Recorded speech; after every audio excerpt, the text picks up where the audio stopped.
रामराम शेतकरी मित्रांनो, पिनाका फार्म या यूट्यूब चॅनलमध्ये आपलं स्वागत आहे. तर मित्रांनो बघा, आता आपल्या मिरचीला जवळपास आता 60 दिवस झालेले आहेत व खूप छान प्रकारे असे सध्या आता मिरची लागलेली आहे. याला थोड्या याच्यामध्ये बघा व्हायरसचं प्रमाणही थोडं वाढलं होतं, तर त्याच्यामध्ये आपण 1-2 फवारणी चांगल्या घेतलेल्या आहेत.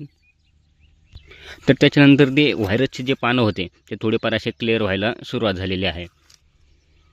तर याच्यामध्ये आम्ही 2 व्हरायटीची लागवड केलेली आहे. आता ही जी बघताय तुम्ही ही ॲडव्हेंटा कंपनीची AK-47 आहे आणि पलीकडच्या साईडला तिकडं तलवार आहे. तर दोन्हीमधला हा डिफरन्स आहे की AK-47वर व्हायरसचं प्रमाण थोडंसं जास्त आहे. तर बघा, हे पानं जे आहेत हे लवकर तुम्हाला असं व्हायरसनं असं कोकडल्यासारखे होतील. आणि जे तलवारची व्हरायटी आहे ती पण दाखवतो बघा, तिच्यावर एवढं तुम्हाला व्हायरसचं प्रमाण वगैरे दिसणार नाही. आता ही बघा, ही तलवार व्हरायटी आहे. हिचे पानं बघा, हिचे तुम्हाला एक क्लिअर पानं दिसतील. याच्यावर जास्त व्हायरसचं प्रमाण वगैरे काही नाही. याच्यावर पण व्हायरस आला होता, पण याच्यावरचं लगेच कंट्रोलमध्ये आला होता.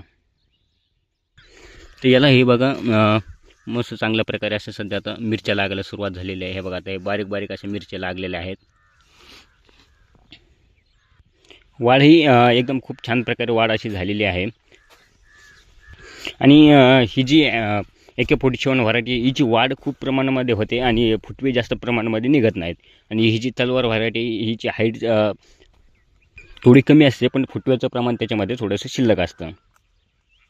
तर आपण याच्यामध्ये मागची फवारणी जी घेतली होती, सिमोडेस घेतली होती, त्यानं एवढा काही जास्त आपल्याला फरक वाटला नाही.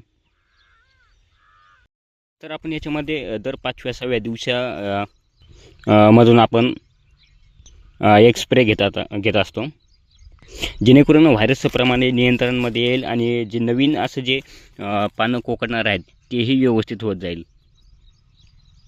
तर याच्यामध्ये आपण बघा, आता थोड्या प्रमाणामध्ये असं पानं बोकडलेलं दिसेल, एवढ्याला काही होत नाही. फक्त आपल्याला याच्यामध्ये फर्टिगेशन व्यवस्थित चालू ठेवायचं आहे, जेणेकरून झाडाला सूक्ष्म अन्नद्रव्य भेटतील, झाडामध्ये एनर्जी राहील, व्हायरसचा त्याच्यावर काही प्रादुर्भाव होणार नाही. तर आपण त्याच्यामध्ये सर्वप्रथम हे दमन कंपनीचं बायो घेतलेलं आहे. बायो आपण याच्या अगोदरही फवारणी घेतलेली आहे. खूप छान प्रकारे असे याचे रिझल्ट आहेत.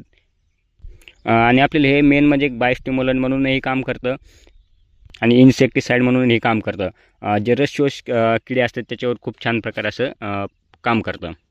आणि त्याच्यामध्ये आपण हे UPL कंपनीचं बघा, हे एक लान्सर गोड घेतलेलं आहे. याच्यामध्ये एसेपेट 50% आणि इमिडाक्लोप्रिड 1.8% हे 2 घटक याच्यामध्ये आपल्याला बघायला भेटतात. आणि हे तुम्हाला रसशोष किडीवर खूप छान प्रकारे असे काम करतं. त्यामध्ये मग मावा, तुडतुडे, थ्रिप्स, पांढरे माशी याच्यावर एकदम चांगल्या प्रकारे असं काम करतं. हे जे कॉन्टॅक्ट आणि सिस्टॅमिक दोन्ही पद्धतीने काम करतं.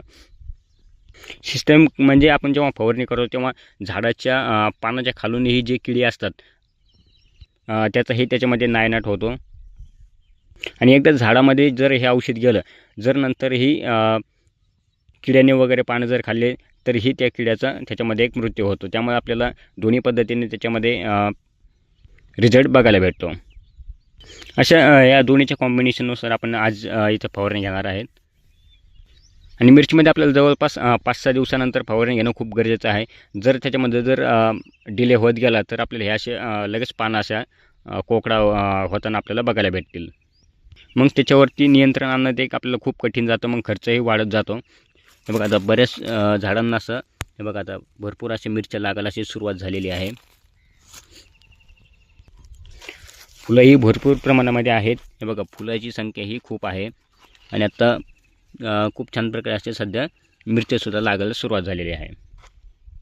तर मित्रांनो, असेच नवनवीन व्हिडिओ बघण्यासाठी आपल्या चॅनलवर नवीन असाल तर चॅनलला सबस्क्राईब आणि व्हिडिओला लाईक नक्की करा.